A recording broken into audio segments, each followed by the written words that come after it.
everybody, thank you so much for being here. Salo was already yelling at me because he wanted to get me to say hi to everybody, and I only see Stryker right now, even though there's like a bunch of people in already. I want to say thank you so much every week for joining us, and we love seeing new people, and we, of course, love everybody who's been here from the very, very beginning. This is Sidebar. If you are brand new, go to sidebartv.com. That's where you can find the platform of your choice to join us every Saturday. We start at 9:30. If we're not here, it's because of Salo or some other technical difficulty. Oh, China. It's China's fault. I'm serious. I don't have anybody on here, but I guess it's my phone. I wanted to have a question before we started for the week, and that is, between you two, Nico and George, which one of you would want your face on a $250 bill? None of them. No, I wouldn't. Why? Why would you? Because you're egotistical and want to see your name and your face on everything? There you go. I want my name on my kids' hearts. Oh, that's it, and that'll live generationally to the grandchildren, great grandchildren, and. Do you think President Trump is just joking around? Is he trying to pull some chains? I think he's serious. He's been doing it for 4 decades. Yeah, he's putting Trump on everything. Yeah. I mean, drive through New York. Trump Where don't you see Trump? Long before he became president, he liked a lot of people wouldn't mind the Trump on the toilet paper part because they don't like him. But I mean, you've never been to Trump Towers. I think that they might have Trump toilet paper. I mean, that place. If you've ever checked into that hotel, and you've seen the stuff in each of those rooms, it's beyond. It is beyond a movie. You have to have an ego to succeed. Yeah. Now, does that ego control you? I mean, we're accomplished in our profession as trial lawyers. I have an ego. I mean, I believe that I submit it to the Holy Spirit, and I check myself because, He'll humble your ass real quick if you don't. Life doesn't care who you are, how bad you are in this or that. And the toughest guys can be on their knees, because they're human, and at some point their body's going to break down. I've had my own fair share of injuries from fighting and training all the years I've done that. But I mean, so you have to have an ego because you have to have this desire to want to bring. I want to bring excellence to what I do. I believe it's a stewardship thing. That's where I kind of part ways with other people with egos. I mean, they want to make it about them. I want to make it about Christ. Just for me.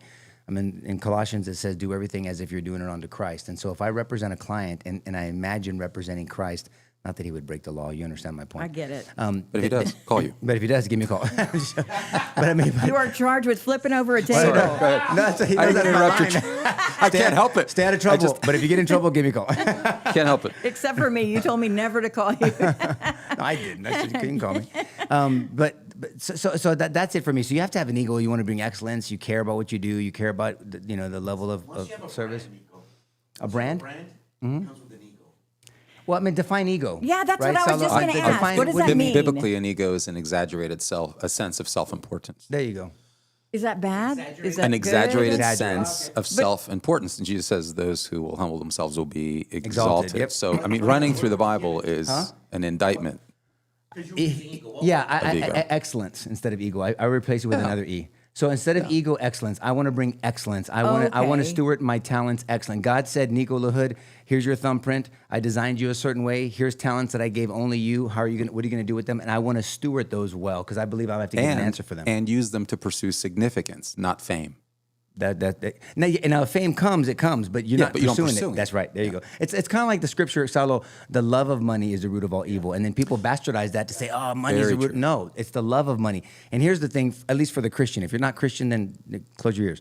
But anything that takes the place of Christ being your first love is by definition an idol. Let that sink in. Anything that takes the place of Christ being your first love, not just a love, not number 3 on the list. And we're going to talk about Talarico here today, and that's why it's going to come back up in a second. But Christ being your first love is by definition an idol. And it could be your marriage, it could be your children, it could be anything. Christ, as a Christian, should be your first love. And then if he's your first love, he says, love them the way I loved you. Love your wife, love your children, love the world, love the lost, love the broken, love the unsaved. I mean, so then that's how that works. And as it pertains to Talarico, not the Christ of your own making, but the Christ of the Scriptures. Well, we're going to get there, trust me.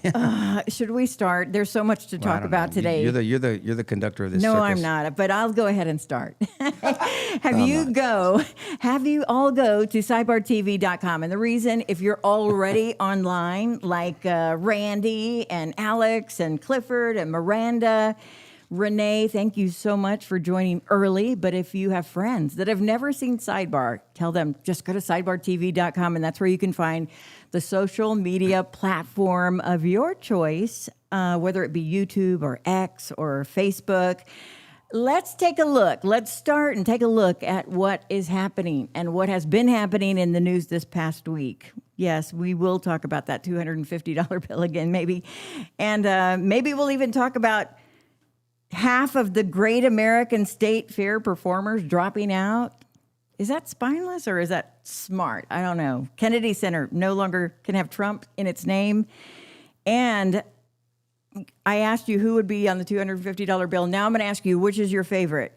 Talafrico, Transrico, Six Gender Jimmy. Those are all names that people in the media are calling the man that will run against Paxton. And of course, what is going on with Iran? How many ceasefires can we have, and when will there finally, or will there ever be some sort of deal reached with them? And then there's Mayor Mamdani. We knew it was going to happen, threatening to confiscate private property in New York City. Is that a surprise to anybody? Not us. Every week you can come right here to hear the former Bexar County District Attorney Nico LaHood, trial lawyer, managing partner of LaHood Norton Goss Law Group, and if you get in trouble, call him. And George Araujo, scholar, former chemist, pharmaceutical researcher, and director. Don't call him. He doesn't care. Okay, so let's Karen, did you talk. drink last night? What's I going on? did. That's I good. did. No, I What's wish. his name? What's his name? I don't know. She's not wrong though. I mean, You don't care. Just kidding. He's So- the scientist. The scientists, they don't give a shit. No, he doesn't. Especially if you're on the edge of some weird situation. Okay, so Jump in. Transrico. Yeah, I'm not. Yeah, I know you're. Talafrico. I know you're just being funny, but I don't think that wins elections. You know, I know we have these little name calling sessions, and it works when you're in an echo chamber and everybody's like, "Oh yeah, Talafrico, we hate him, ha ha ha," and you and your 10 buddies are making fun of him, are like, "Ha ha," and then he's over there stealing votes. So I'm, you know me, I'm about moving the needle. I know. I'm And not so I know making you're fun of joking. him. I know you're just Yeah. joking, just busting chops. But I'm saying he's a challenge and he's a blessing at the same time. I think he's challenged. I think that he challenges. He's different because he's different than O'Rourke. You know, that guy was at least honest about guns. At least he just said things. Talarico's different. And look, I'm not against him because he's a Democrat. I'm against his ideas that happen to be Democrat. I always do it differently. Remember, I ran under that platform. The party's changed. The party's changed since Bill Clinton was president. Obama's been president. Definitely since Biden started in office. So I really try not to get into these labels. You know me with the whole, you this tribe and that tribe, and we get this tribe syndrome. But I really want to talk about ideas. My ideas, as I shared with you when we opened up the show, are biblical. I'm a biblically minded man. I believe a first century Jew named Yeshua was God incarnate. I know I can defend that objectively. And so my behavior and my advocacy and what I support and not support should reflect me being persuaded by that. I'm not unique. Mamdani is Islamic. And is anybody questioning what he believes as he invokes Islamic ideology on New York? I mean, so let's just relax a little bit. Are you Christians? Okay, well, no one's saying that to the Muslim dude because they hate the Christians so much that they'll partner with their enemy against their other enemy. My enemy's enemy is my friend. Exactly. Until there's That's no more why it's enemies, scary. but your real enemy. So we can go down that rabbit trail too. All I'm saying is, so my analysis is as objective as it can be, and I really, because I will criticize the Republican, the conservative. I don't get because I'm going to look at things biblically. I think he's dangerous and he's a blessing at the same time. And I want to take up all of it. We'll kind of chime this up back and forth. But he uses Christianity. He positions Christianity to advance actual anti-Christian positions. You're kind of you're not there, but you're kind of like in the Antichrist world. I'm not calling him the Antichrist. I'm just saying you're using Christian positions. I mean, you're using propositions, I guess that's the word I should use, the propositions of Christianity to truly advocate anti-Christian positions. But he calls himself a Christian minister, and he sounds good at times. I saw a video that I sent to George and I think Saulo, where he's talking about ICE and the way he believes that we should have laws, but they should be welcoming, and the way he's talking. And you listen, he was like, that sounds reasonable, but that's not the way he's going to govern. That's not what he's going to vote. I mean, Biden never openly advocated for open borders, but he governed that way. Right. I mean, so I really take, and I do this. And look, Republicans are the same shit. You know, we always criticize that they campaign one way and they govern another way, and it irritates me. And so there's equal criticism to go around. But I think Tallarico is going to be a challenge, and he's a blessing as well. He has said some crazy stuff. But then you have to distinguish, okay, there's stuff he has said that is going to affect the church world. And if you're not a Christian, you don't care about that. So then you have to think about the independents and the conservatives that are not Christian per se, but don't like his ideas, and you have to illuminate those. So I think, in general, and then you guys chime in, and then we'll come back and I have specifics to talk about. Paxton, because he's going to have his own, they're going to go at him. And let's talk about absolutely Paxton's right. weaknesses too. Okay, we're going to talk about Paxton's weaknesses too. But he needs to make it a referendum against Tallarico's ideas, not against Tallarico. Because I think to the non-educated person on likability and presentation, I think Tallarico has the edge. I'm just being objective. If I was in the room with Ken and I'm saying, Ken, I mean, you listen to Ken and he sounds reasonable when you talk to him, but I'm just on presentation, palatable. I mean, you know, Tallarico has a good pitch, man. And so you have to make it a referendum against his ideas as a general strategy, and then we break it down. Because if he makes it against Ken versus Tallarico, I think it's going to be more challenging for him. I've just been stunned at how much Democrats all of a sudden like Christians.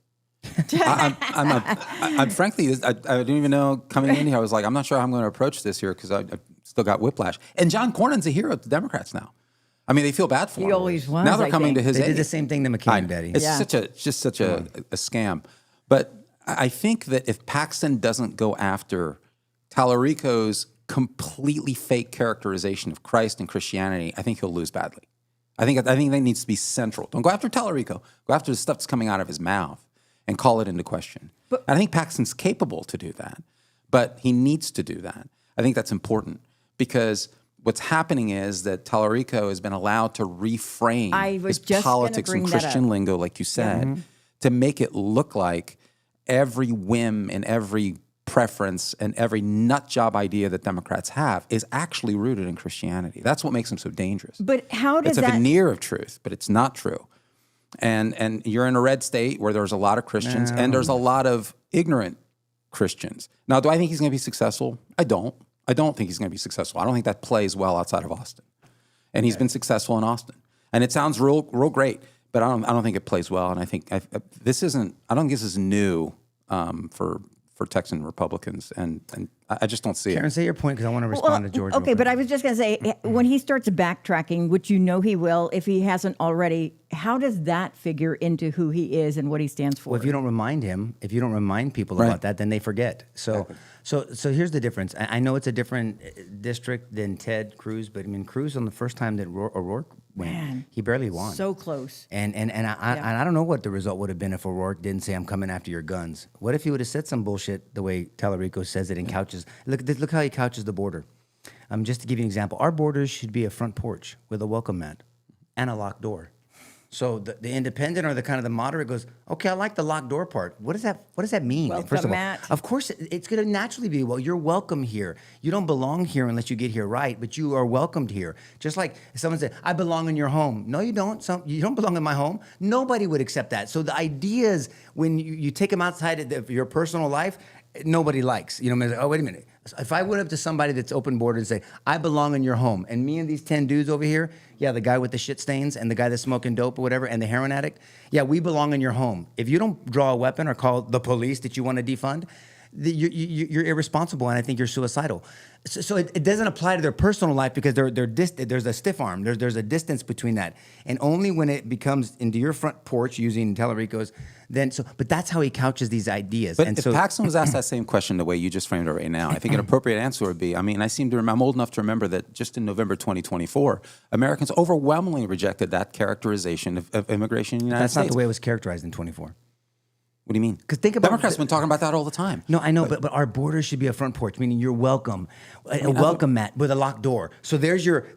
He tells people what they feel. Listen to his. He goes to his audience and he tells you what you want to hear. And I guarantee you, get him in front of his couple of some independent conservatives, and he'll start using locked door time. Well, remember analogies. when Trump said they're letting all of these rapists and murderers over, and everybody said he's a racist. He's calling all people rapists and murderers. That was too much. That was hyperbolic. I mean, so Exactly. Trump overdid it. I mean, Yes. and that's what he does. He overdoes things. He overdoes the Iran deal. We're on the border. We're on the verge of another deal. Shut up. I mean, we're not. We're not on the verge of anything. Yeah. Because so we'll get there to that topic in a second. But I just to your point, George. I mean, I think Ken and he's going to have a challenge because he was unfaithful to his wife. So you're going to have these people that are going to be criticizing, and so Ken needs to invoke the spirit of Psalm 51. Of King David, you know, the guy that every Christian would vote for, who committed murder to cover up adultery. Now I'm not calling Ken King David. I'm just saying, like, man, I had to get right. I have to get right to repent to God. Now, whether he repented or not, and people are going to say he kept doing it, okay, make those arguments. I'm just telling you the advice I would give him. You know, I have to repent to God. I did not honor my wife. And I have to stand before a just God and answer that. I believe I'm forgiven by what Christ did on the cross, and I'm doing this. But that doesn't mean so what? So the Christian goes, oh, Ken cheated on his wife, which is horrible. I mean, I wouldn't advocate that. I think that's terrible. I mean, so then you're gonna vote for Tallarico? I mean, I don't understand the point. I mean, so what do? We have a list of things we're doing. I mean, Tallarico justifies the mutilation of children by using the Bible. Mm-hmm. Yeah. Now, abortion's the different. He justifies abortion too. He justifies abortion because Jesus didn't mention abortion. Right. Oh, okay, I guess so. Jesus didn't mention don't beat the shit out of your wife either, but he says love your wife like Christ loved the church. If I tell you turn right at the corner, what does that mean, Karen? What does that mean? Turn right at the corner. Don't turn left. Yeah. I mean, I don't have to say don't turn left. I told you to turn right. Yeah. I mean, so these weak arguments, I mean, really, it's like, man, that's like amateur hour. But he uses the Bible to justify children being trans. Let me see what he said. This is one of the specifics. I didn't want to get into the specifics, but shit. So aside from your family, and someone check me, maybe I'm wrong. Aside from your family, what do you love? Now, fill in the blank. If you're left-leaning, you can say, you know, whatever, open borders, I mean, the immigrant, or if you're right, I love fish, I love the peacock, or say whatever you want. Jesus Christ, I love Buddha, I love trans kids. Aside from your family, who do you love? And he's a minister of the Bible, of the gospel. Jesus Christ, maybe? I mean, don't say you're a minister. I mean, I guess that should come first. But okay, whatever. I mean, trans kids. Not all children. Not immigrant children. Definitely not white children, even though he's white, but what, God forbid. I mean, but trans kids.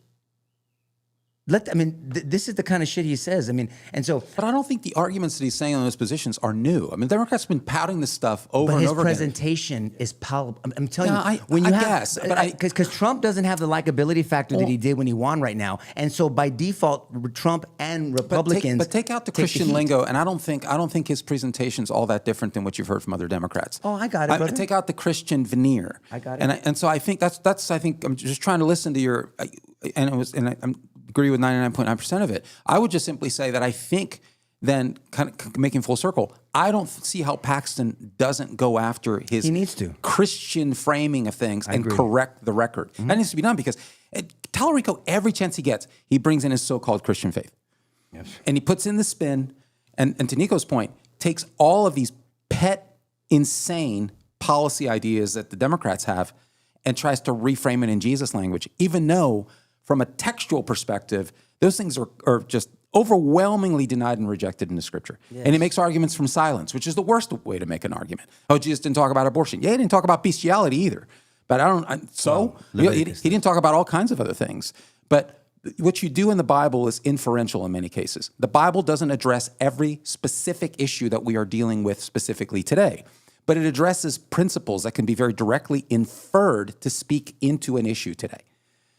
And so that's the issue, and that you got to get him there. And I think Paxton is capable of doing that. I don't see how he avoids it.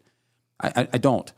That said, I just saw a campaign campaign meme, and I think it was all that effective. This isn't about left and right. It's about top and bottom. Even as he goes into a conversation about trans, I'm not really sure I would characterize tops and bottoms as you talk about trans and say it's not about left and right. But if you're making an economic argument like he's making, that's not going to fly in the state of Texas. That's punitive. That's not an aspirational argument. People have long rejected that nonsense. It's never going to fly. You're trying to basically invoke economic warfare in the state of Texas. This is the last place it's going to work. That might fly in Seattle, but it's not going to fly here. I hope so. And I hope that, man. and I hope you're that right. Paxton, and I don't know, but I hope that Paxton doesn't let anything by. I hope he calls him out on all of this nonsense so that people can see, holy crap, this is very well spun, but at the end of the day, it's deception. Well, it's already a horse race. I mean, if you're looking at polls, I mean, if you believe polls, I mean, I don't know. George is our resident poll expert. No disrespect, you're not a stripper, but I mean, but I'm just saying, Not that we know of. We didn't say dancer. Sorry, but I mean, Thanks. Appreciate it. it's all about the definition, right? It's all Sal? about- It's not the vocabulary. But all I'm saying, it's close. I mean, already. So who comes out? Who stays home? Who's still sore? That's why, from what I understand, I wanted to go back and listen to it before the show this morning, but I believe Cornyn was gracious in his conceding. I think he was. I mean, I think he's having a tough time mentioning Ken Paxton by name. No, But whenever he talks about the Republican candidate or the Republican ticket or Republican Party, I think we know it has to mean Paxton. But it's slowly coming out, right? But he was gracious. He said he'll support him. Didn't polls show that Cornyn had a better chance of beating Tallarico than Paxton? No, I think it was not the other way really. around. It was rather negligible, maybe by a half a point. Mm-hmm. And the only reason why Cornyn even or Tallarico, I should say. And this is important. It is a horse race in the sense because, Nico, I mean, we're still kind of ambiguous right now about the numbers. But coming out in the early polling, I mean, coming out of this of the primary season, it didn't look all that great for Tallarico, to be honest with you. It's a little too early to tell. But what was giving him an edge was a University of Texas poll. It's the only poll that gave him a +7, and that was just a gross outlier. There's tons of polls out there, and none of them even corroborate that. So I'm just ambivalent right now about this. But it's nothing to let your guard down on. No, as I tell people. my I goodness. mean, you got That's how you lose. You got to have coalition. He's got to reach out. He's got to embrace his weaknesses. You have to identify what they are. You have to, accentuate your strengths, and then I my humble opinion, make it a referendum about his ideas. Yeah. That's the bot. You have to. I mean, look, he justifies. I mean, this is we're talking back into the Christian circles to George's point earlier. He justifies abortion because it says in Genesis that God what breathed life into Adam. So life begins at birth when you breathe life air. That's what he says. Now that's not what I mean, obviously Adam didn't have parents.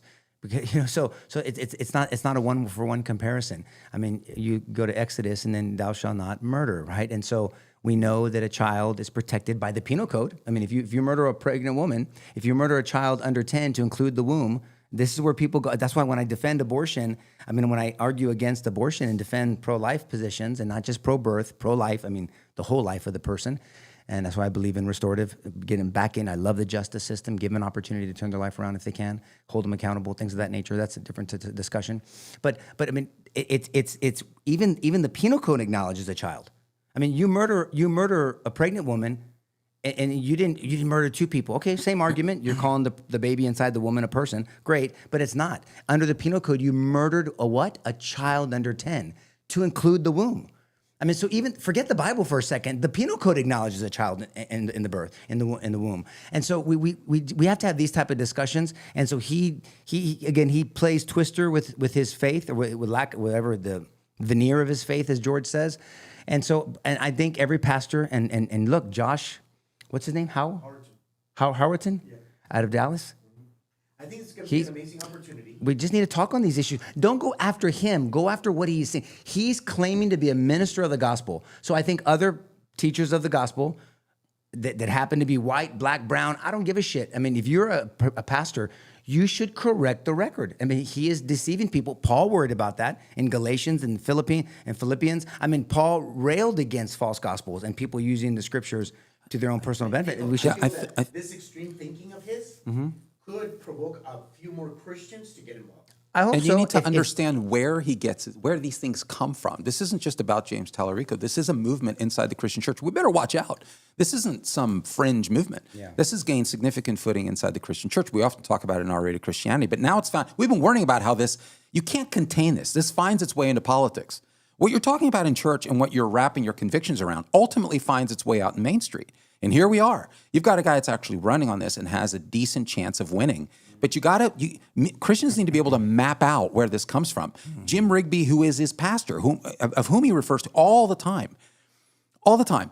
I mean, and he's getting his MDiv from some fake seminary. Well, just say what that is. Master of Divinity. Master of Divinity. Go ahead. Austin Presbyterian Seminary, which is a PCUSA, Presbyterian Church USA, that has split out of the main Presbyterian movement because of issues like supporting LGBTQ and what is it now? LGBTQIA+++. But supporting that and supporting gay marriage and so forth. And there's been a major rift in that church. And it's really sort of out here in the fringe of cults inside Christianity. And Jim Rigby, who is this pastor, has an enormous influence. This guy denies all kinds of major Christian doctrines. From the resurrection, for goodness, a Christian pastor who denies the physical resurrection of Jesus and says that the resurrection is actually a poem of the whole life process. They reject embryonic personhood, the idea that in your body, when you're pregnant, is not a person. This is a pastor, his senior pastor, who's been really sort of teaching these ideas forever.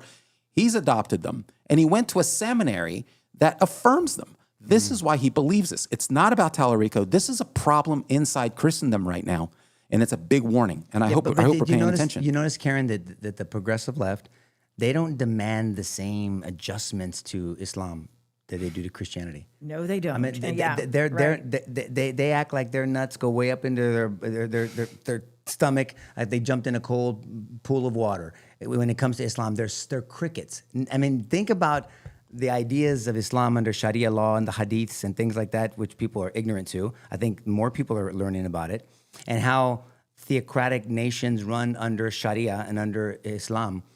And the military, the political movement, religion is like at number 3. It's a political and military movement first and foremost. I mean, they're crickets. Crickets. I mean, women, the way they're treated, that they have to cover up the burqas because they tempt the man, and if the man gets tempted and she gets sexually assaulted, then it's her fault and she can't testify. This is all in the Sharia. I mean, I'm not making stuff up. I'm not. I promise you. Even their apologists will defend it. But they twist the words. I mean, so you've got to do some homework on here and look at what's happening in New York. Look what happened in Dearborn, Michigan. Look what's happening in a lot of these places. Look what other countries are doing that have been overrun by an Islamic ideology. UK is gone without some type of, drastic measure. But I mean, and you have to study. And I sent that video of Bill, right, Federer, very good video of the history of Islam. And I mean, people don't realize that Syria, Jordan, Egypt, Lebanon, I mean, they were all Christian nations for like 600 plus years. Forget about the 250 that we're going to celebrate. They ain't nothing. That's a blip on the radar. 600 years of being Christian nations, and respectively, depending on, and then they were overrun, and there was a specific strategy of how they were overrun, and it's the same playbook, and it's happening here in Europe, and people just fall for that shit, man. And that's why we're bringing attention to this particular race, because it's the first race that I've seen where it's conceivable that you're going to have candidates that are not only going to have political arguments, but religious ones too. Yeah, both. Theological arguments at the same time, because one influences the other. We just need to grapple with that. So I think this is a fascinating race for that reason. But on the political end, I think we shouldn't lose sight of the kind of loss that we see here for John Cornyn. This is an incredible loss. You're talking about a 28 point for an incumbent who's been in Congress for over 20 years. 20 years has it been? I mean, this is probably the greatest gap loss for an incumbent in at least half a century. This is a terrible way to go out, but it's an indictment. The voters have spoken, and they're saying something very specific to congressmen and to senators at Capitol Hill. They want a particular set of platforms to be fought for, and we don't care if our fighter isn't perfect. And Paxton is far from perfect. But one thing you can't say about Paxton, he has embraced conservative principles, and he is willing to fight tooth and nail to preserve them. That's the big difference here. And Cornyn has been the exact opposite. He's pitched A and he's delivered B, and voters are fed up with that. Can I give a spoiler alert? Please. And I'm not trying to trigger Salo, but sorry, brother, but I have to say it to all my brothers like Salo and another friend of mine. I mean, and guess who endorsed Cornyn over Paxton? AIPAC. So they don't control everything. And guess who endorsed Paxton over Cornyn? Trump And so all these Yeah. people that are controlled by these other, is there influence? Of course there's influence. I mean, pharma's got more influence than anybody, but nobody gives a shit about pharma. I mean, so I follow truth objectively wherever it leads me. So I just, and I had a buddy of mine, and I love him to death, and I'm not going to mention his name, but I told him that fact. He was like, yeah, well, they have to let some people lose just so it doesn't look so bad. It's like, no matter what, I mean, please don't be on a jury ever unless you're on my side from the beginning, because you're not open to the truth. I mean, I've had jurors where they came in and they said, man, we were against your client and your position when we started, but because we picked the right mindset for the jury, not the position. I mean, you're not supposed to have a position early on, but the right mindset. They changed mid-trial and they followed the evidence and they voted our way multiple times. So it's just all I'm saying is, I know Salo's quiet. Don't worry about Salo. We'll get over. We'll talk. I'll hold you later. Don't worry. But I'm just. I know. I'm gonna hug you. Just don't grind on me.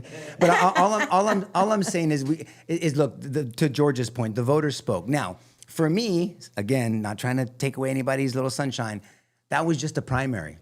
That's not the big dance is in November. So that's great that you want a primary, but you got to win in November. It's all about November. And that's why you hope that you're not too bloodied up from a primary and that people can come together, because there's a bigger thing at stake than just our But I think we now have 3 significant points on a line that are almost the exact same in 3 different states. For the Republican between primary. Thomas Massey in Kentucky and Bill Cassidy in Louisiana. I agree. And now Cornyn here. This is a statement. This is not... So, of course, absolutely, it's important. I mean, primaries and general elections are beasts of a different color. But it's going to be, to a large extent, the same voters, broader pool. Got it. But these are the voters are going in there, and they're spirited, and they're sending a very clear message. Enough with the bullshit. If you're going to campaign on A and you're going to win on A, you better deliver on A. Sure. Or we're going to come after you politically. Yeah. And I think that's, I don't know, why is that controversial? I think we've been okay with it, and we're not okay with it anymore. We shouldn't be okay with that. We got to hold people accountable. But the key, Karen, is that has to materialize in the general. Amen. Do you think that this Amen. is finally going to be the race that actually makes the church take a stand on who people should vote for? You know what? Salo brought that up a while back. I hope so. I mean, look, I'm not of the belief that churches shouldn't be involved. Because nobody else is. Because mosques are involved, imams get involved. Yep. I mean, every other quote unquote religion, Hindus and Buddhists and everything else. But the Christian church is supposed to shut their mouth, and then pastors fell for that bullshit. And look, when you look at the definition of politics, and you know the definition George and I use. When you look at the word polity and politique, and look at it, a set of ideas. This is the definition, and I think it's a good working definition. Set of ideas advocated by a group of people to affect the lives of others. That is a definition of politics. Now, notice I didn't mention partisanship yet. I just said politics, a set of ideas advocated by a group of people to affect the lives of others. That's Matthew 28:19, the Great Commission, going to all nations, making disciples of all men, teaching them to obey, affect your lives, everything that I've commanded, baptizing in the name of the Father, Son, Holy Spirit. So that is a set of ideas advocated by Christians, Christ followers, to affect the lives of others, teaching them to obey, change your behavior, because your behavior does not comport with God's expectations. And guess what? Islamic people do the same thing. If you don't comport with Sharia and what Allah and what Muhammad believed, because he was the perfect prophet and he's the perfect example and all this other stuff, well, then you're outside of it, and you either pay the jizya, or you're going to get killed, or you're going to be this, or you're a lesser citizen. I mean, you've got to educate yourself. And just because you educate yourself about something and you ultimately don't support a position doesn't put an obia behind your name. Because the thing that I've been advocating for a long time, Salo, you know this, is I've never heard one person be called a Christian phobe or a Jesus phobe, or you have Christianobia, or whatever the fuck, make up whatever word you want to make up. I've never heard that.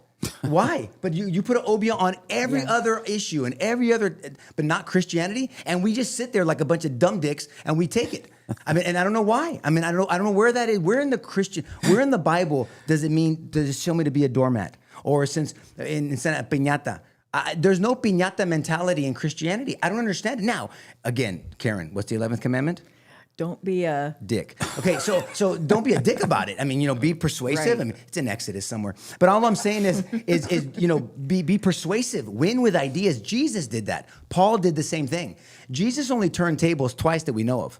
One with the money changers, and then the second one, Holy Monday, on during the Passion Week before his crucifixion, and he kicked ass, man. He wasn't some passive little flower, hippie dude that wanted to smoke some dope and hey, love you, do it, brother. I mean, he was a badass. He was a real man, but he didn't do it every day. And then in Matthew 23, what did he do to the Pharisees? The 7 woes to the Pharisees. Check your language and your hermeneutics, but he used some strong language with these dudes. He cussed them out, dare I say. I mean, so he didn't do it every day. All I'm saying is this passive doormat piñata mentality that is permeated Christianity. I don't know where it's at. Now you have to balance that, right? Because you can have that mindset. And I've seen some pastors, God, they're just assholes, and they don't even they're not effective, and they appeal to their 23 people in their church, and I'm not for that either. But don't lose your passion and your courage in defending Christ. Christians have to hold their leaders accountable, and I'm very excited about this particular race. I do. I think to the question that was raised earlier. I think the Christians should be watching carefully to see how do you defend these things in a public square, because a lot of people. I'm concerned a lot of people don't know what they believe, but I'm also concerned that the people who do know what they believe don't know how to defend that. That's good. And so I think this will be really useful for that. That's good. A couple of issues as you were talking about, this 10 Commandments in the classroom in the state of Texas, which is now law. It's interesting to me that Tallarico has been vehemently against that. But notice how he characterizes that. He says instead of putting the 10 Commandments as an exhibit, Paxton should go after this.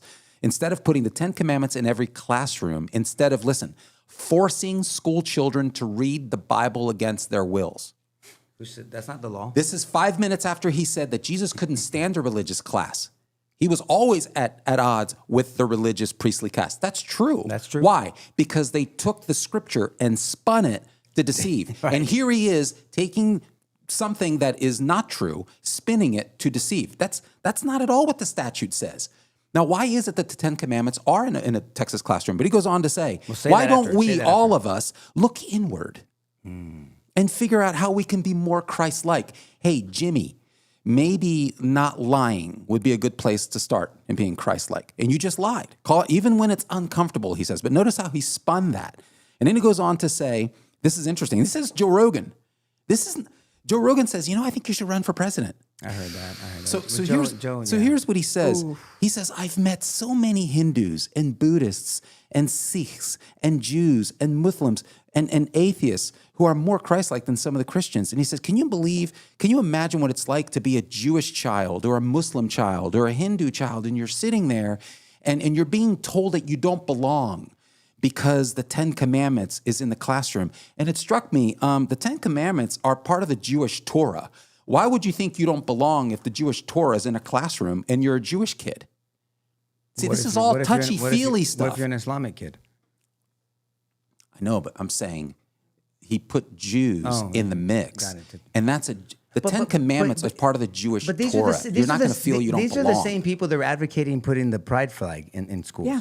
I mean, I don't. So I always try to go to ideas. And when you look at the 10 Commandments, minus the first 3, they're in our penal code.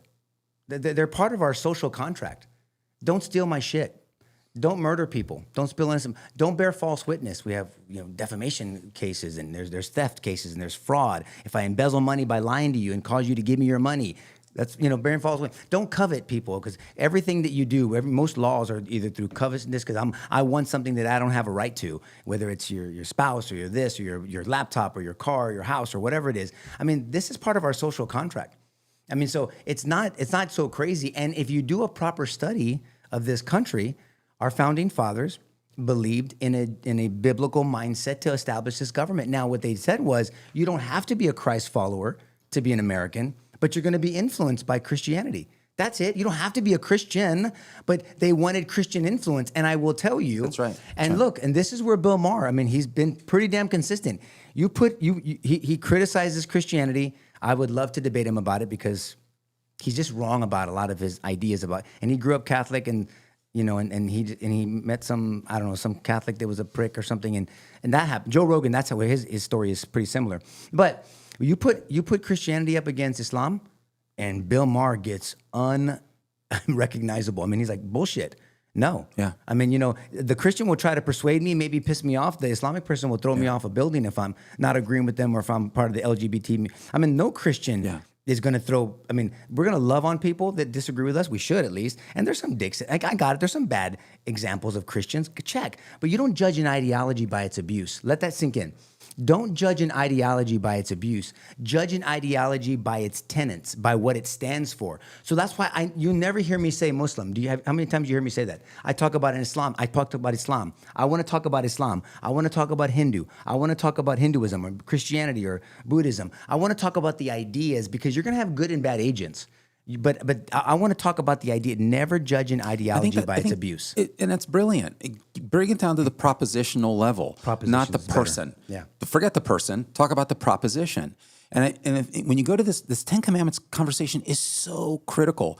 I love what Nico said. It's not about making non-believers feel unwelcome in a classroom. That's not at all what that's about. This is about affirming the principles that the United States was really framed on, built on. And it's all those principles in the Ten Commandments that are enshrined in the Ten Commandments and the Sermon on the Mount in the New Testament. Mm-hmm. They're a vital part of our history and culture. They've shaped not just our common law, but they shaped how we think neighbor should conduct himself towards neighbor. And it's interesting, and I think this is a money statement.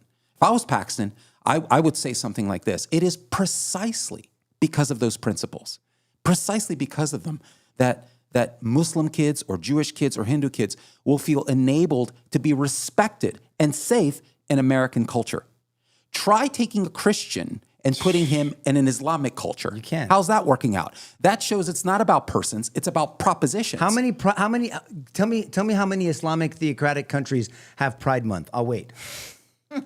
Give me how many flags are in the schools at Pride Month? How many women can wear sexy clothes in an Islamic country? I mean, what are we talking about? How many trans? They're not even having conversations about trans stuff. They're not trying to persuade you. They're not having a battle of ideas. They're saying tough shit, the sword or obedience, one of the two. This my enemy's enemy is my friend mentality is why Islam, if you study history, spread across. Medina used to be Jewish. It used to be a Jewish settlement, Medina. You know, they bowed to Medina, prayed to Medina and Mecca and all that. I'm sorry, Medina, Mecca. I'm sorry, Mecca, they meant to say. But Medina, which is a place, a significant place for Islamic, the Islamic religion, used to be Jewish. But there was 3 factions of Jews. And just like with Republicans, or I don't like you're not part of my group. You're not part of my group. You're not Republican enough, or you're not this, or you're not my candidate, or whatever the hell it is. Oh, Islam, yeah, you go take care of my enemy for me. Take care of my life. Okay, great. And then I don't like that group either. All right, asshole. And guess what? What about you? I thought you were with me. No, you used me, and now you're screwed. And then that's how it happened. Believe it or not, I'm trying to simplify it, Karen, but and they spread.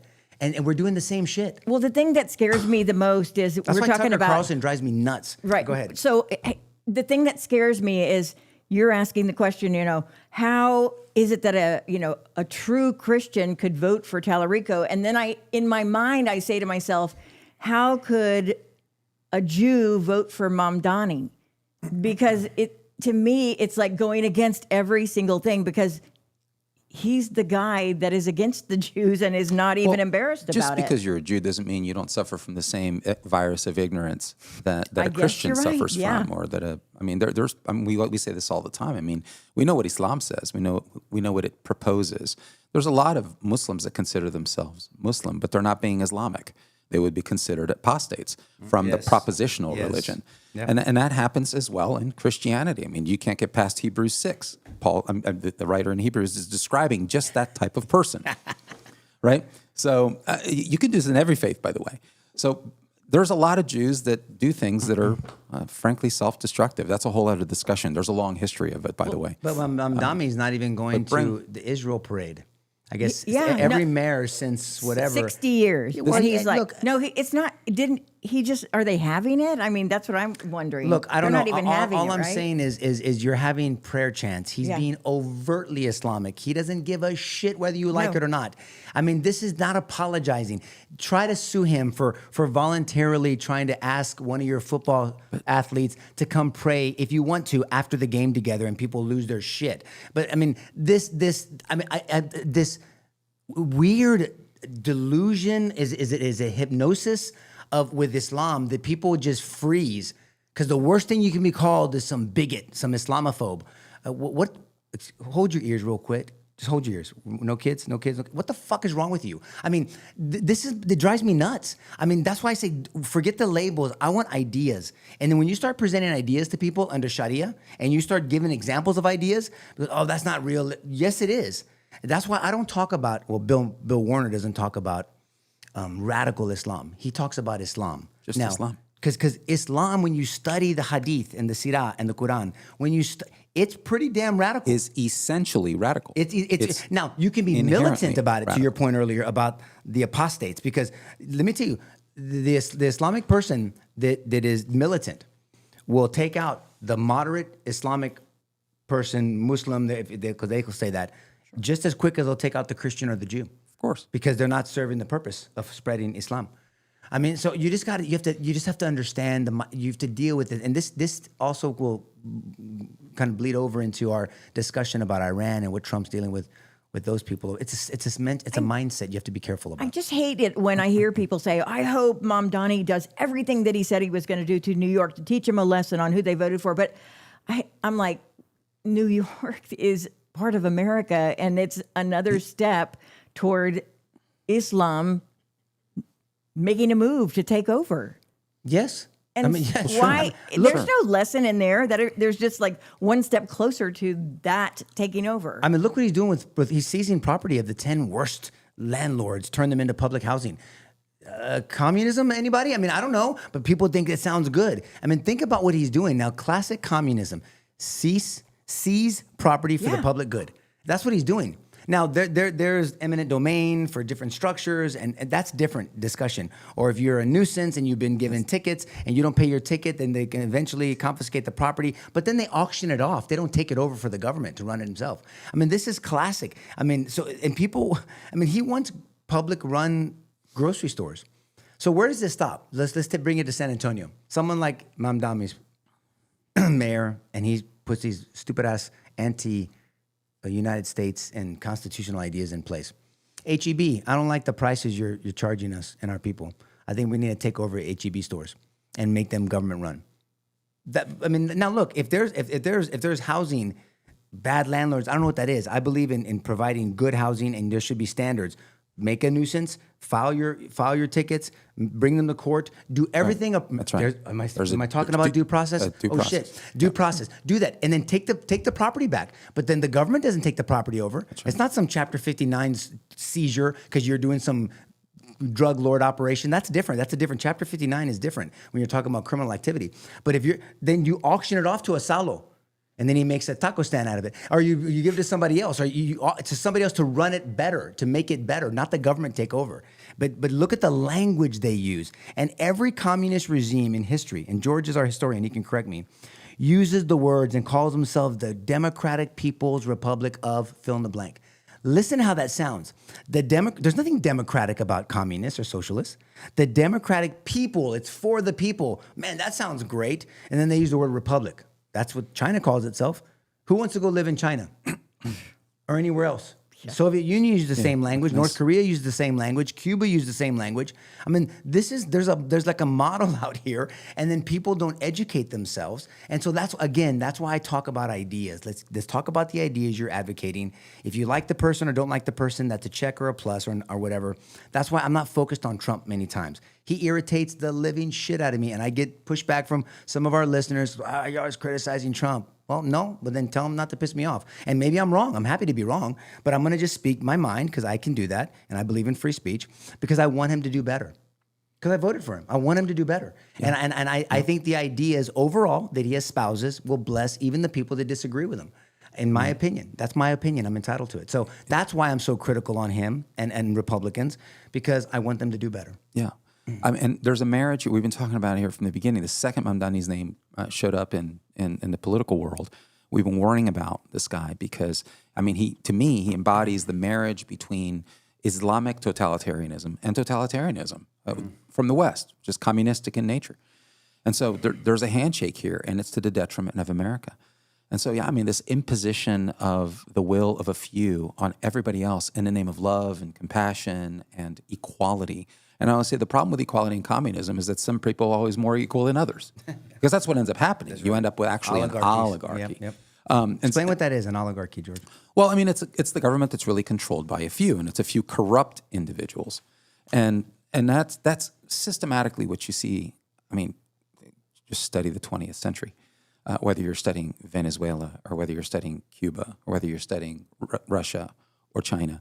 I mean, this is pretty much part and parcel for the formula. So this is really a proposition of abuse, and it's again shrouded in lovely language. So he really freaked people out this week when he made this housing announcement. And so he says, quote, "Through our new citywide campaign, Fix the City." See, in reality, if he was truly honest, he'd say, "We're here to fuck up the city." But he didn't say that. He said, George, "Through our your new language. citywide campaign," sorry about that, "Fix the city." I'm not sorry. I should have given Nico's disclaimer. He was got it. much Watch out nicer. for He's the much kids. nicer than I am. For the kids. You damn Through chemist. our new citywide, I'm trying to quote this guy. Through our new citywide campaign, Fix the City, we will focus on the worst landlords in New York City. Who's we? Yeah. It's not a court of law. It's not an impartial group Yep. of persons, Yep. right? The law does have mechanisms to deal with these things. If you have injustices, right? Or if you have the breaking of the law, there are mechanisms in place to do that, to make sure everybody has a fair shake in a court And I'm of law. not trying to bust balls or get back into our old discussions that we've funnily had in the past, but this is that due process point I'm making. Because I said you're not going to like this shortcut of due process. And some of the listeners that we have and our loyal listeners, I said if it was back then it was AOC or Newsom, but if Mamdami's in place, this is the due process, the fundamental fair play. There's got to be a process and system because it's not about Trump. It's not about what we like him to do or not. Get yourself away from that. Due process, she wears a blindfold, Lady Justice. And we've got to make sure we do that. And this is a violation of due process, George. You're making an excellent point. And people have to let that sink into people because I guarantee you a bunch of people that were okay with, what's the margarita dude from the dad, the new Maryland dad, everybody was okay with kicking his ass out, and I was too. I wanted to do it the right way and at the right time. Abrego Garcia. Yeah, there you go. But see, and they're going apeshit on this deal. But to me, it's the same process in place in our justice system that we have to preserve. I always find it a little disconcerting that Nico is surprised that I'm making a defense for due process. George, I know George, that 'cause George. I'm always Hello? I'm a little. We have the tapes. A little disconcerting. Just for the record, I've never been against due process. I'm not now, but you have very effectively pulled a Trump on me. You've branded me pretty well. So now it's going to take me a lifetime to get out of that. No. But I'm sorry. notice what's happening here. The mechanism is something like this. We're going to regulate the shit out of things. We are going to impose fines on you that you can't possibly pay. You're going to go broke. We're going to have to foreclose. And then we're going to take that property that's actually yours, that you never had a fair chance to actually represent your interests in, and we're going to hand it out. And he actually says who he's going to give it to. I mean, I saw so that. on this part, he's I like, missed that one. Nonprofit. when necessary, Yeah. which is going to be always. We will take aggressive legal action to remove negligent owners and property managers, and for buildings that have suffered chronic neglect. Again, there's a process here, okay, in housing administration law, but whatever. For those that have suffered chronic neglect, we're going to work to transfer ownership to responsible stewards. Stewards that include, he gets to define that, community land trusts, nonprofits. By the way, those are NGOs. And those are NGOs that do the bidding of the government. Now, why is that? How do we fund NGOs? Well, there are these things called taxpayer dollars. The problem with taxpayer dollars in the hands of a communist or anyone is that you hand them out through grants, which aren't really very stringently regulated. Yep. And then you do this thing called skimming off the top. And this is how you feed your cabal. This is Newsom in This California. is well documented, the man. diapers. Exactly. With the diapers. Brother. No, it's true. There's- but look, I know, but can we there's be a equal? century Let's of be equal examples of opportunity this. offenders. I mean, look, the Republicans did it with the Patriot Act, and with COVID. I mean, this is the same shit. This is my point. I mean, this is why is I the same thing. pause people with the Patriot. They can listen in, and they justify it in different ways. Which is fine. If there's an emergency, I got it. But we got to be careful not to hand away rights that the government didn't give us. Our Constitution has a set of ideas that there's these rights, these natural rights that were given to us, endowed on us by a creator, by something outside of time, space, and matter that our founding fathers believed was the God of the Christian Bible. They didn't think it was a general God, small g. They didn't think it was the universe, whatever the hell that means. They didn't think it was Allah from Islam. They didn't think it was anybody else, Hare Krishna. They didn't think it, or Buddha. It was the God of the Bible. But these rights were given to us by God, not by the government. Government's supposed to protect these rights. not infringe on them. So if the government didn't give us these rights, guess what they can't do, Karen? Take 'em away. They can't Right. take them away. And we've lost that idea because we get feared into this safe. I don't know where the world is not safe. Every time you leave your house, there's a potential of shit happening. You prepare yourself, you pray, carry a gun, train with your gun if you do it, train to fight, self-defense, do the things you need to do. But in the end, Lord, have your way with me. I mean, I'm gonna do my part, but that's it. There's not a safe. So we're addicted to safety in this world. And I got that. Well, you got to be safe. But the Patriot Act was the same shit to me. And COVID, and we saw what happened in COVID, and it disgusted me the same way as this bullshit. It's all the same to me. Yeah, I mean, that's why the Declaration says governments are instituted among men, but rights are endowed. There's a very big difference. But this guy wouldn't know the Declaration, Constitution, if it bit him in his Islamic ass. But I want to just back up real quick here, Nico, because they're being very open about this, and they've got Kathy Hochul kissing their ass. She has no choice. Because she's weak. If she had some character, and if she wasn't a total And we know sellout, she she would, doesn't. because this is going to wreak complete havoc. So think about that. We're going to take money from people we don't like, and we're going to give money to people we do. We're going to take property that belongs to people we don't like to give that property to people we do like. This is corruption. There's a woman that I'm keeping my eye on that works for him now. She is completely unhinged, and she's all over the internet. Works for Mamdani? Say Weaver. Yeah, CEA. I think it's Say Weaver. CEA what? CEA. That's her name.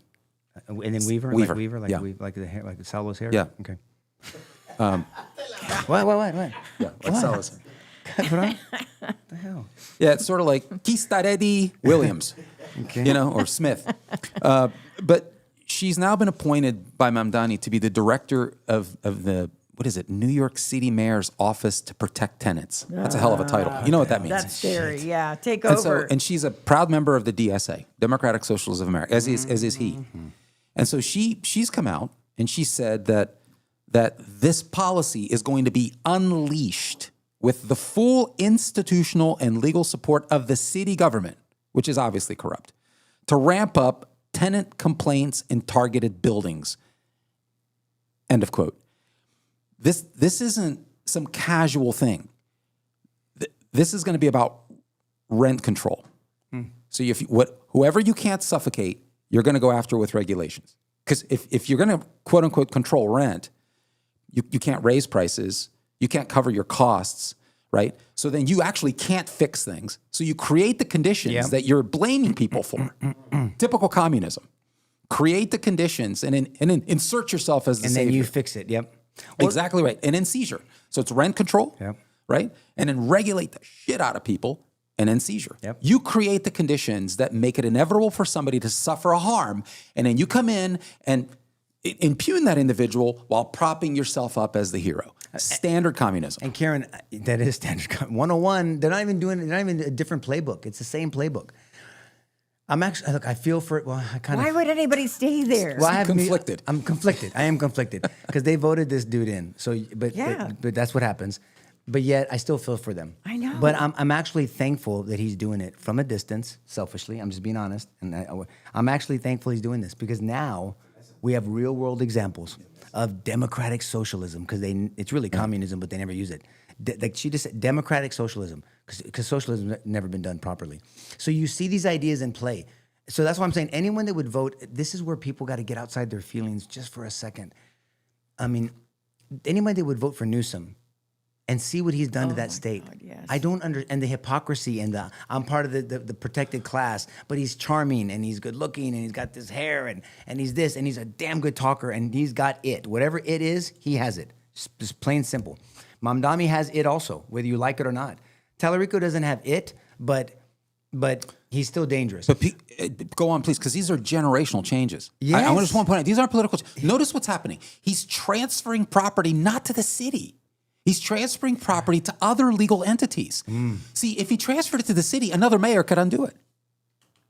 But if you transfer That's good, George. if you transfer to nonprofits, what the hell did he call it? Community stewards, right? They're going to maintain control of those properties for as long as they're legally able. And good luck with that. And we're not just talking a couple $1,000. We're talking hundreds of billions, perhaps even trillions. I'm not overstating. Talking about the state of New York, the city of New York. it'll go into the billions, if not the trillions with of the worst dollars. 10 buildings. They're starting with the first Yeah, they 10. already have that. Yeah, they're starting. He's talking Worst about landlords. hundreds of thousands, okay, of buildings. Hundreds. Right. And then he gave a history. And by the way, he explained why he's justified in this. And the answer, and you touched on this briefly, but it's the whole thing. Racism. See, we've had a history of racism. He's just wronging rights. He's a hero here. Yep. He's not a mutant. He's a hero. And he said between 2020 and the present, there's been an exodus. That's the word he used. An exodus of 200,000, listen to this, black and brown persons. Everything he says is in the name of black and brown persons. I hope you have to be a genius to figure out the white guy. What's going to happen to the white guy? I'm telling you, followed to its legal and political and eventual conclusion. And practical conclusion. This is what he's proposing here is legalized racism. He's actually, in the name of fighting against institutional racism, he is imposing another institutional racism, but it's because he's suggesting a new morality. Okay, well, not just me. You can look it up. There's plenty of countries where whites are sought after for harm in the name of anti-racist policies. I hate that shit. Okay, this is the whole idea of, so I, who am Portuguese, right? I'm Caucasian. I suffer from whiteness. What do you mean That's you're a Caucasian? virus. Why are you Caucasian? The Portuguese are Caucasian? It's just a. But you're not European. You're both parents are Portuguese. Right? Well, what's your mom? Yes, they are. Both parents are Portuguese. So what does that? How does that make you? Maybe I don't You're understand. the difference. Caucasian. I'm not Yeah, Caucasian. Euro-Caucasian, I am? Caucasus You are. Mountains. Yeah, What is it called? What? The Caucasus Mountains. The Caucasus is what? Look it up. Caucasian. A Caucasian term. Oh. If you're Caucasian, you're of European descent. I think, what is it, Salo? It's from He the, doesn't it's fucking east, know. it's- You tell us. It's west, east or west of the Caucasus Mountains. The Europeans, the earliest Europeans. Oh, so I didn't know all that. you. So you're. Okay, So that actually used to be when you I were thought actually Caucasian was put down was your European or white. demographic identity. I mean, Caucasian used to show up. What's it called now? Is it either white? No, they just have all the minorities, and then there's everybody else. And so it's I always concluded that you're refuse to white. answer that question. I can't Yeah, stand that. no, I can't. It's disgusting. I'm proud of my But- Lebanese Mexican ethnicity, but I can't stand. But any of notice that question. Tallarico, he's very self-deprecating. He says that he also has to struggle with his whiteness. See, this is. I've heard that, and This it's hasn't sickening. said that. He hasn't yes, said he that. has. No, he has, Oh my but he God. has. Yeah. So I falls for that want to shit. point this out, that this is what, if Kamala Harris had been elected, or if you have a Harris in office, and you got Mamdanis throughout the country, you're going to end up with a field day on white people. It'll be a hunt. I promise you. It's going to lead to the confiscation of private property. It's going to lead to censorship simply because you're white. It's going to lead to a stand that. loss of livelihood. I promise you that. It is. This is happening and has happened, and Trump brought attention to it, good for him, in Cyril Ramaphosa's South Africa. This is precisely the yeah. problem. Notice what happened. You had an evil replaced with another evil. Yeah. Right? And now it's a greater evil because they're doing it in the name of morality.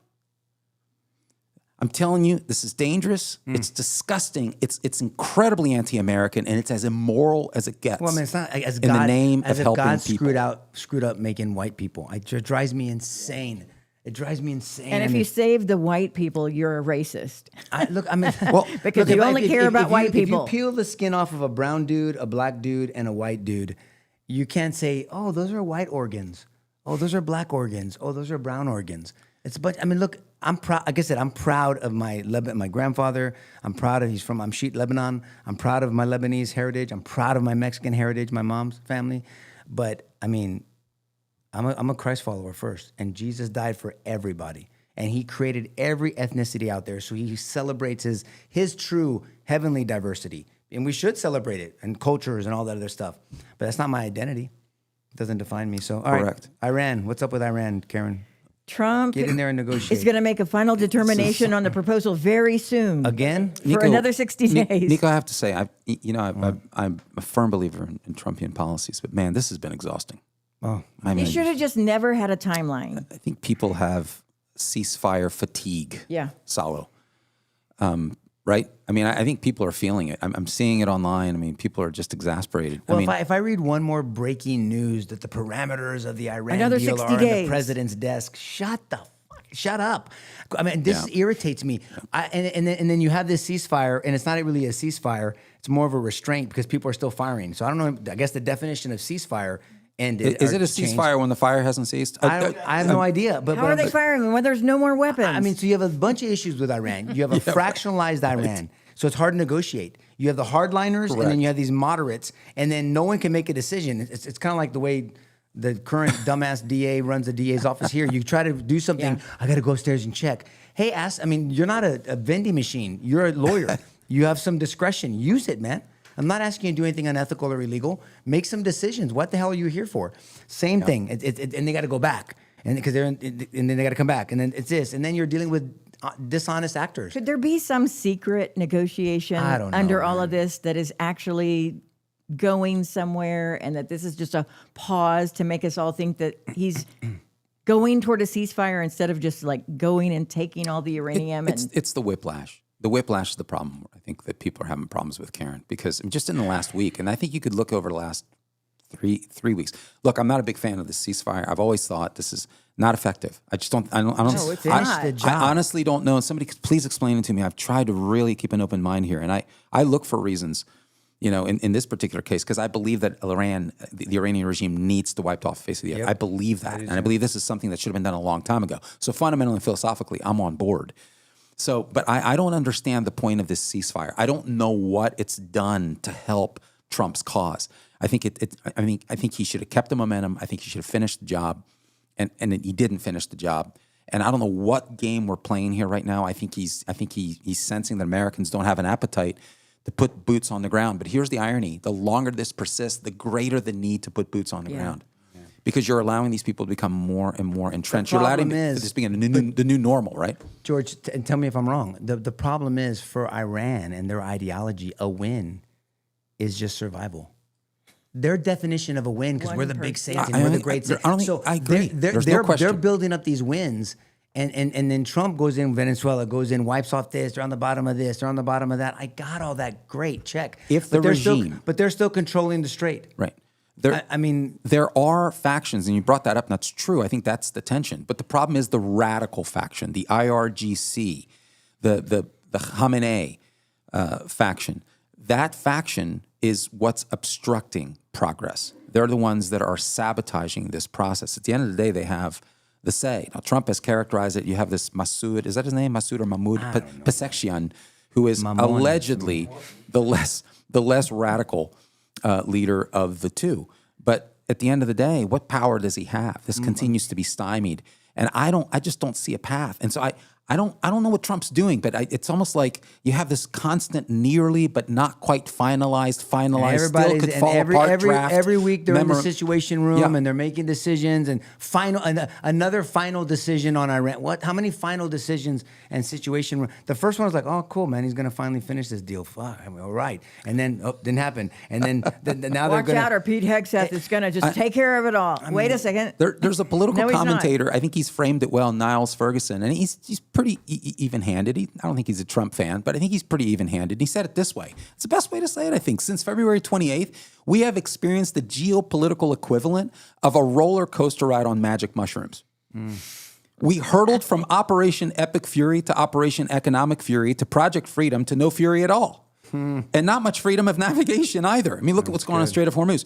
We sped from the impending obliteration of Iranian civilization to, quote, a memorandum of understanding pertaining to peace, largely negotiated, subject to finalization. If you have not experienced the psychological equivalent of whiplash in the last 12 weeks, you've not been paying attention. How many nearly peace, nearly deals have we nearly had? 4? 5? Okay, I think a lot of Trump supporters are feeling it. Oh, yes. Well, the prices are going up. But I don't mean feeling it just in, they feel the consequences of what's going on economically. But philosophically, they're like, hey, I mean, even this has been a very challenging time across multiple industries. I run a business. I can hear people talking about it. I can feel it in the air. And I'm telling you, man, I mean, I know people that are staunch Trump supporters, and they're like, what the is going on here, man? Did we sign? I'm still waiting for that golden age. Where's the golden age? I mean, no one talks about the golden age. And this is a guy, we'll find out in 60 days. You guys know I've been an apologist for the economic fundamentals. And I still believe they're in place, but it won't do a damn good if they don't have an opportunity to flourish. The problem is the midterms. Am I bringing up midterms again? I'm trying to be consistent. They're coming, and they are traditionally a referendum on the president in office and the direction of the country. And there's no golden age right now. There's not. I'm not saying things are worse than under Biden. They're not worse under Biden. They're not worse than when it was under Biden. If you're really looking at it objectively, the border's closed. The gas prices are higher. They're still not as high as Biden, and there was no war.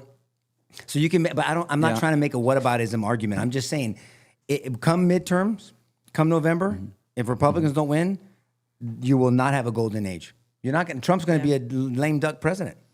And I said over and over again, and so I don't know what the hell he's waiting for. And it doesn't take a rocket scientist to understand that dealing with these people, whether the moderates or the fundamentalists, they're not honest actors. They have a different mindset, a different ideology. There is no deal. They don't care about a deal. There's a concept called taquilla, where you can deceive and lie to further the movement. I mean, it's part of the ideology. I mean, lying. And so, I mean, how many times are you going to say, "Hey, we agree"? Oh, something fell down. I mean, it's like a Ponzi scheme. That's how Ponzi schemes work. It's almost there. I just need $500 more because it got stuck up in Jakarta or whatever, Qatar, and this and the bank transfer didn't happen. I deal with this shit every day.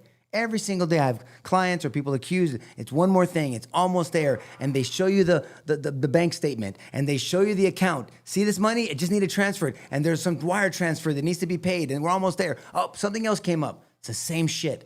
And I don't know what the hell I don't know why he's even playing with these guys. I think that, it's you guys know, I try to look at it from multiple perspectives. Because, I mean, I'm thinking too, if Nico said, well, if it happened today, what would happen? I think if it happened today, there's a good chance we'd lose. But there's also a chance we wouldn't lose. So I don't think that you're going to see any kind of blue wave. If history is an indicator, you're not going to see, I don't think you're going to see a blue wave. I mean, you guys remember just 4 years ago, right? I mean, Biden had a shitty approval rating. I mean, prices were sky high at the supermarket, and the Republicans had an edge in a generic ballot. Right now, there's the generic ballot, which shows the Democrats ahead. So I don't think they should assume that just because they are the party out of power and the party in power is under the gun, that they're going to win, because that's not what happened with Republicans. If you remember, they actually lost a seat in the Senate, and they only won the thin majority in the House. So I don't think that that's going to be enough. Nevertheless, this isn't great. It's not great at all. And Trump has an approval rating right around 40% right now in the Real Clear Politics average. Now, the Republican Party is even less popular. It's around 38%. Democrats are less popular than that at 36%. Well, ain't that much less. But still, I mean, we're the party in power. The crosshairs are on us. If I can use that analogy, it got Sarah Palin in trouble.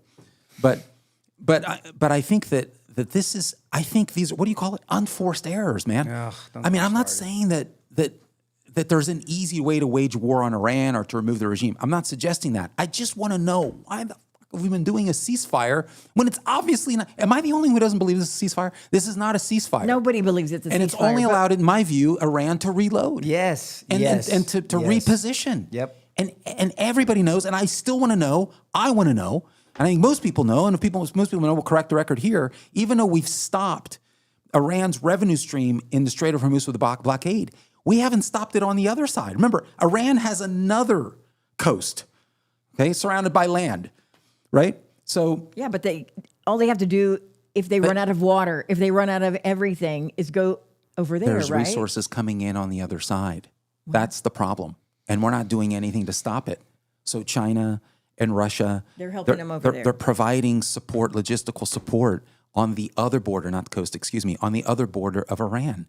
And I don't understand why there hasn't been, over the last 30 days of ceasefire, what hell it is, why there hasn't been a military campaign to address that bullshit. I mean, what are we doing? I honestly don't understand it. And I think these guys are capable of better. Thank God for Rubio. He's a great communicator. Yeah, he is. But I wish there was some clarity around this. Maybe deploy him to explain, maybe enlighten us. Just cut him loose. Let us give us the big perspective, or give us some tactical insights without revealing any secrets. This is not helping. I don't know what the hell we're doing. I'm lost as a fart in the wind. I never Maybe thought somebody I'd hear can break you it say down that, for me. George.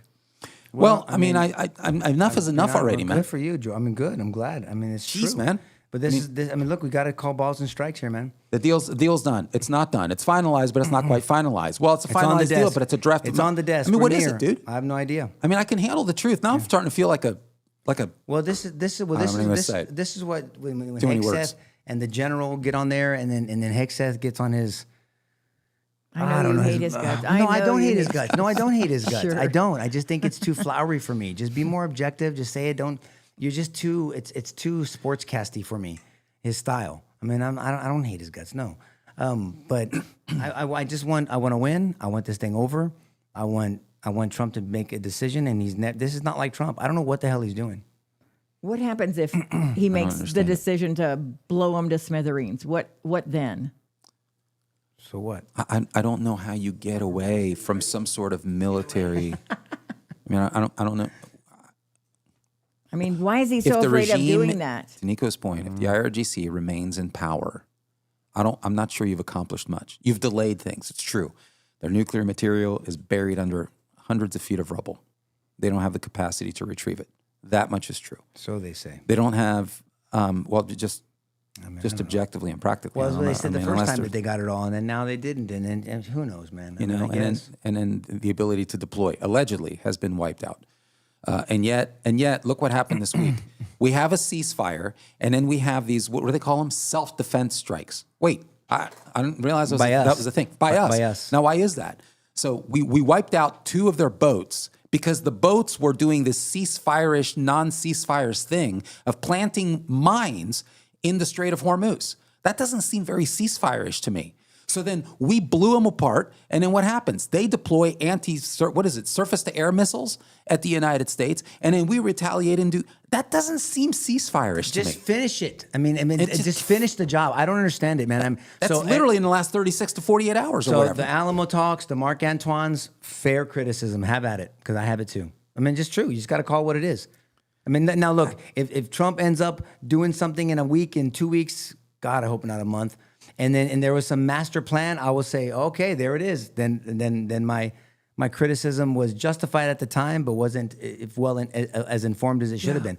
But I mean, it's just, let's see what the history books say. Right now, I just want to understand. Look, on board with the war. I think it was a moral necessity and a political necessity. Agree. And I do. I think it was existential necessity. My criticism's limited, but it's considerable. I want to know what the point was of the ceasefire. I just want to know, what have we accomplished in the last 30 days? Please. I just want to know one thing we've accomplished. One thing I did say, it wasn't going to be 4 weeks. It wasn't going to be 2 weeks. I said hear it ya. back then. I knew it. I knew. I mean, you don't have to be a genius. I'm not some genius. I can read a room. Anything, Saulo? Karen, any comments? We can respond to anybody? Criticisms? No? Or is my buddy Alamo talk on? I don't know. I've lost What's wrong with you? my. You can't talk to anybody? Are you Why not? speechless? I've lost it online. The only thing that I saw was Ray said, if Jimmy Carter would have nipped this in the bud, where would we be now? Oh, with Iran? Yeah. Well, I mean, what are you gonna do? I mean, if Clinton didn't Coulda, let North woulda, Korea, shoulda. I mean, this is why this war is. I mean, this issue with Iran is legit. We can't have Iran. Iran cannot have a nuclear weapon. I'm glad Trump keeps saying that. I just don't know what he's doing, how he's trying to accomplish that. Yeah. Well, James Earl Carter has gone on to be with his maker, so I don't. Yeah. Jimmy. Oh, Yes. good dude. All right. Jimmy Earl, Oh, well. Peanut Farm boy. What'd you say? Peanut Farm. Oh, peanut. Okay. Okay. You know. So it's a family show. Due process. All right. Okay. That's right. One more thing. What? Why is it that the people of Iran haven't gathered together and stood up to take over their government? Like 10 seconds ago, they did it, and 40,000 were wiped out. Yeah. Next question. Yeah. I mean, what are you gonna do? Doug, and thank then, you for getting me in trouble. And America didn't back them up like that. I mean, this is what they wanted. I mean, so it's just, yeah. I mean, regime change is a tough business. I mean, it works it seems to be going okay in Venezuela, but Iran is a unique animal that is entrenched for decades and decades. It was never going to be an easy deal, but it needed to be decisive. And I just can't help but think. That when you hear the criticism of Trump getting bad advice on this issue, just like he got bad advice on Operation Warp Speed, just like and Fauci and all that other bullshit, which no one talks about Fauci anymore. I don't know why. Ken says Iran has probably read The Art of the Deal. Yeah, and their plan, it seems at this point seems to be better than Trump is right now. I don't know. Let's see what happens. Look, like you said, the history books will write the story and tell us what happened. But all right, guys, thank you for joining us. God bless you. Have a wonderful weekend. Enjoy your families. Bye-bye.